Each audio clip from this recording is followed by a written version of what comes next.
Hello everyone, Adrienne here. So we are going to be doing another Absinthe review today. I'm pretty excited about it. This has been pretty massively raved and hyped across all of the Absinthe communities that I am a part of on Facebook, so I'm really excited to finally try it. So if you couldn't guess by the makeup that I'm wearing, this is an Absinthe La Bleue, or a Blanche style absinthe. So this is the absinthe in question today that we're going to be reviewing. I'm really excited. I have reviewed its green sister in the past, and I really enjoyed it. Really tart, really lovely, very citrusy and fruity, really good. Probably among my top 10. And then this one is its Blanche sister, or Bleu sister if you prefer. So it is called Vit Opal, and this is from Sweden. And as you can see, I kind of color coordinated my makeup today to match the label because I thought that would be cute. So yeah, this is 56% alcohol. So I'm going to read a little bit about Vit Opal. Vit Opal is a Swedish premium absinthe made using artisan methods. It is handcrafted, single distilled, and contains no sugar or artificial additives. Put a sugar cube onto an absinthe spoon and place it over the glass. Fill with 2 to 4 cl. I'm not sure what cl means, I'm sorry. Gently pour ice cold water over the sugar until the drink is diluted to a ratio of 4:1 and 5:1. In order to let the absinthe develop its fresh, flowery flavors. Ingredients: distilled wormwood, green anise, fennel, and other local homegrown aromatic plants. Store the bottle upright at room temperature. So I got this in the same order that I got my bottle of Pierrot absinthe. So I've really been excited to try this again because it is so highly raved and reviewed, and it is a little bit of a non-traditional absinthe in that it's so fruity and citrusy forward, and I can definitely say the same about the green sister as well. And that didn't really provide as much information as I would have liked, so I'm just going to go ahead and pull up what Alandia says on their website about this. So, unlike Grön Opal, it has not undergone any natural coloring step. The so-called coloring herbs are still present in the absinthe, but they are macerated in the base spirit together with the wormwood, anise, and fennel before everything is distilled. The fine complexity of Vit Opal, Swedish for white opal, is also enhanced by lemongrass, Roman chamomile, angelica root, and a few more secret herbs. After distillation, the absinthe is racked into barrels to age for at least 3 months, during which the flavors mature. Ooh, I love anything that's barrel aged. It's so good. Vit Opal is an intense but smooth absinthe, as no coloring herbs change the taste of the distillate. The louche, this means the cloudy effect once absinthe is diluted, is very thick, almost like herbal milk. That sounds really interesting. But anyway, this is a sign of the intensity of the essential oils being dissolved in the spirit. Yeah, so I'm really excited to try this, and just to prove a point here, you guys can see the seal here is not broken, and I'm lucky enough to be doing this on a day when Kenny is here at home, Kenny, my husband, and I was pretty sure, just based on what I've been hearing about this particular absinthe, that he would really like it, so I will be getting his input once we get to that stage of my absinthe review. So, all this being said, I am going to reposition the camera and we are going to take a look at the appearance and the louche of Vit Opal, and then later on evaluate the aroma and the taste and the finish and give our final thoughts. Alright guys, we have now come to the point in the video where we are going to evaluate the appearance and the louche of Vit Opal. Like I said, I'm pretty excited about this. I hope you guys are too, especially with how much hype I have seen around this brand. So I have just cracked open the seal on Vit Opal and we're gonna check it out and see how it goes. Ooh, oh my god. I just smelled it straight out of the bottle. It smells absolutely incredible.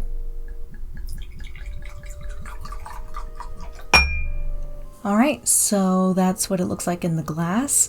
It is absolutely beautifully crystal clear, as you can also see from the bottle. And trust me, I actually turned the bottle over several times so that I could make absolutely sure that there was no sediment in it, which I wasn't really expecting any sediment in this particular absinthe just because it hasn't gone through that second maceration process. It is slightly more common with Vit absinthe because of that second maceration process that gives absinthe its color. That being said though, this is beautifully crystal clear. I'm going to go ahead and give it 5 stars for appearance because crystal clear, it's beautiful, and not really much to say about it. Obviously it's white, so I can't really evaluate the color, but just based on appearance, it's lovely. Absolutely lovely. All right, now comes the part where we get to add water to this and we can see how gorgeous this louche is. Like I said, several of my friends in the absinthe community have been raving about this, and I think I'm about to see why. So let's check it out.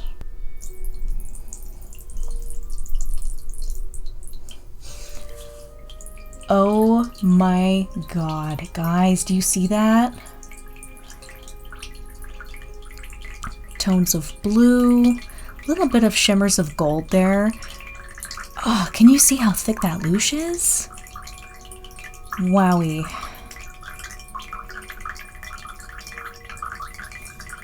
I'm really glad that I positioned the fountain so that it's on the very edge of the glass like that because it makes it so much easier. The clear line at the top is on the verge of disappearing.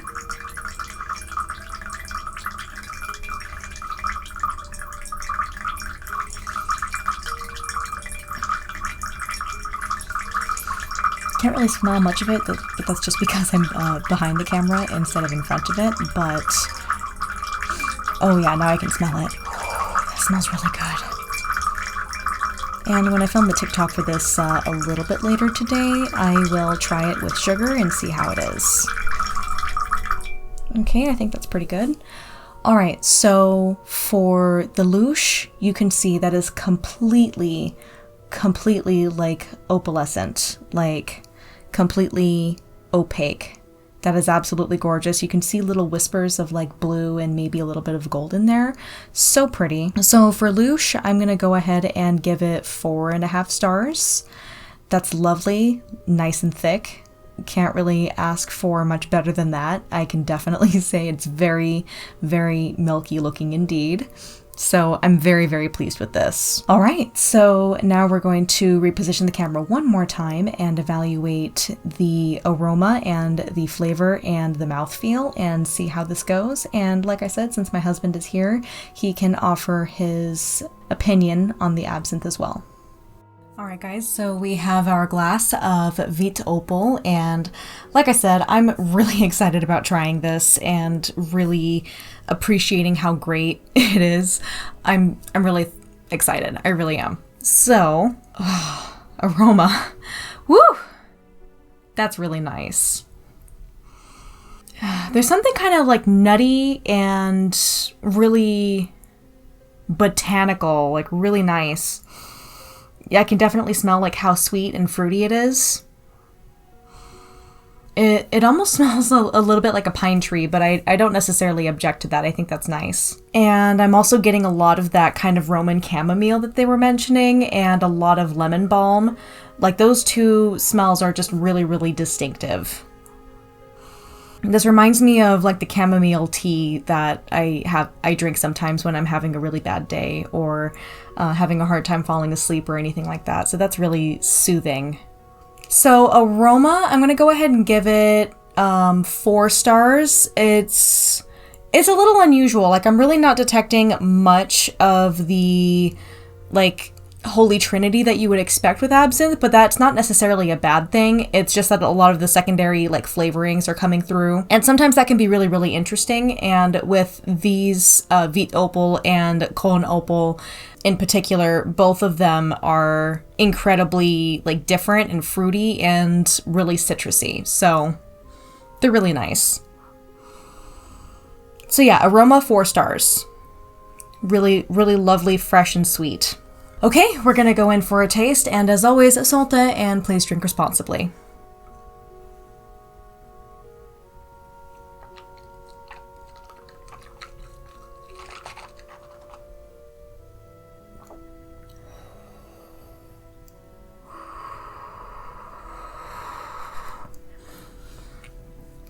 Oh, that's really lovely. That is really, really smooth. And what's scary about this one, and I think it's because I've been having so many absinthes that have, oh God, I'm drooling again. I'm so sorry. I think because I've been having so many absinthes that are of on the higher end of the spectrum for alcohol content, this one, the alcohol taste is a lot less present, if that makes sense.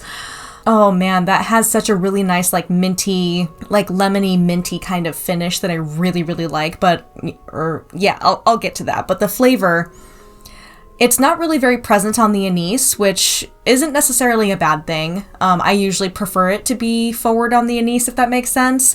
But I'm not necessarily mad that this isn't forward on the anise. I don't think that Grön Opal was very forward on the anise either. But that being said, the wormwood is definitely coming through. The fennel's coming through. This is really, really lovely and sweet and really botanical at the same time. So you can taste all of the plants that are hanging around in there, but you know, they're not really like whacking you in the face.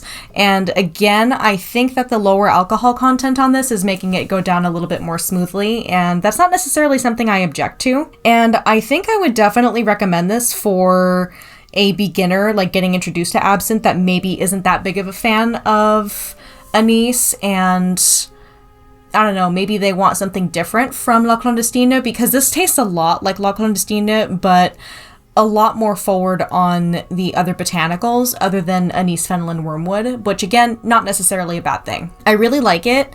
It definitely doesn't taste like a traditional absinthe completely, but that being said, I'm really happy with how nice this is. Like, this is really easy to drink. Yeah, that's just really clean and fresh and minty and lemony. I just really enjoy that. I think this would actually make a really good ingredient in a corpse reviver, because you already have so many like citrusy flavors kind of dancing around in there, and I think that's great. So let's go ahead and bring my husband in here and see what he has to say about Vit Opal. Hey honey, can you come taste this? Thank you.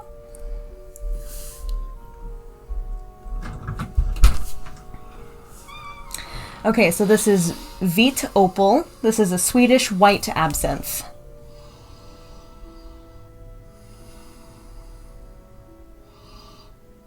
Okay. I think I see an approving face on him. There's a much lighter flavor. Mm-hmm. Much more tolerable, actually. Like, do you actually genuinely like it, is my question. Well, I mean, I would drink it. If you're like, hey, pick an absinthe, I would pick this one. Okay. It's got a much lighter flavor. I'm assuming this is without sugar. Yes. Which means that, with sugar, it'd be... Probably even better. Probably even better. Well, as soon as I'm done with finishing this review, I'll make a TikTok with sugar so that you can test it out with sugar and tell me what you think. Okay. So you like it? Yeah. Cool. Thank you very much for your input. No problem.